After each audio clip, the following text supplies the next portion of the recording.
अध्यक्ष महोदय, आता केंद्र शासनाने गेल्या वर्षी बजेटमध्ये 67,000 कोटीची जलजीवन मिशनसाठी केंद्र सरकारने तरतूद केलेली होती। रिवाइज एस्टिमेट म्हणजे ऍक्च्युअली खर्च काय झाला तर ती रिवाइज एस्टिमेटला 17,000 कोटीवर आली। केंद्र सरकारच 67,000 कोटीहून 17,000 कोटीवर आले।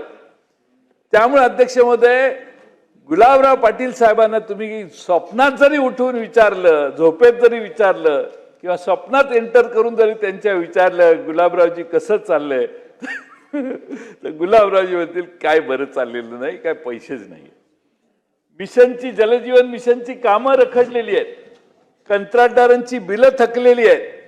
मला विश्वास आहे गुलाबरावजी पाटील एकदा काम मनावर घेतलं की अतिशय गांभीर्याने करतात। त्यांनी आता उत्तराच्या भाषणात सांगावं की आता केंद्र सरकारचं जलजीवन मिशनचे पैसे यायचे बंद झाले।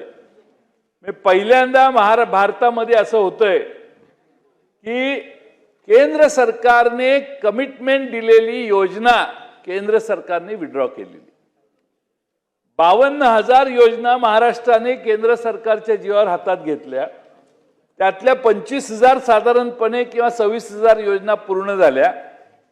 उरलेल्या 25,000त 50% जे पैसे येणार होते सरकारने, केंद्र सरकारने हात वर केले।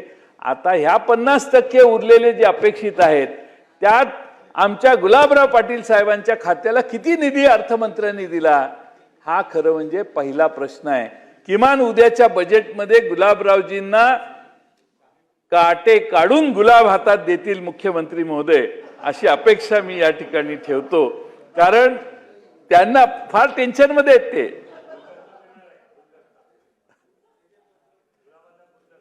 त्यात काटे नसावेत एवढीच माझी विनंती आहे। माझा मुद्दा पाकळ्या तुम्ही फार देता पण काटे त्यात खाली फार असतात, तो प्रॉब्लेम त्यांचा होऊ नये एवढीच माझी अपेक्षा।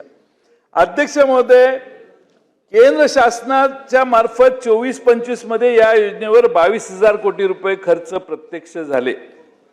26-27 मध्ये आता परवा जे आमच्या निर्मलाताईंनी अर्थसंकल्प सादर केला त्यात परत 67,000 कोटी रुपयाची तरतूद केलेली आहे, मग ते पैसे काही येणार नाही।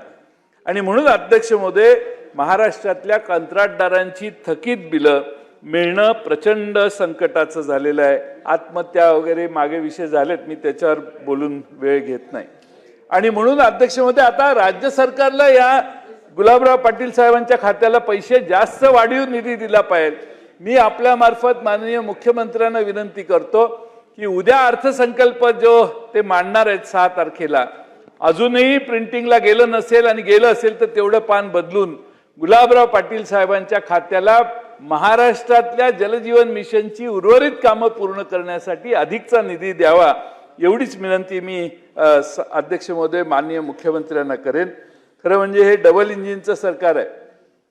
नगरपालिकेत आणि महापालिकेत भाषण करताना भाषण काय टिबल इंजिनचं सरकार करू, म्हणजे ते त्या नगरपालिकेतलं एक तिसरं इंजिन चालू होईल। आता मेनच इंजिन फेल व्हायला लागलेलं आहे, त्यामुळे मेन पहिलंच इंजिन जर फेल व्हायला लागलं फायनान्शियली तर दुसऱ्या इंजिनाचं काय, मग ते नगरपालिकेतलं इंजिन तर लय मागं पडतील। आणि म्हणून माझी अध्यक्ष महोदय विनंती आहे की निधीचा कुठलाही कमतरता या पाणी पुरवठा खात्याला होऊ नये। अध्यक्ष महोदय, माझ्या मतदारसंघात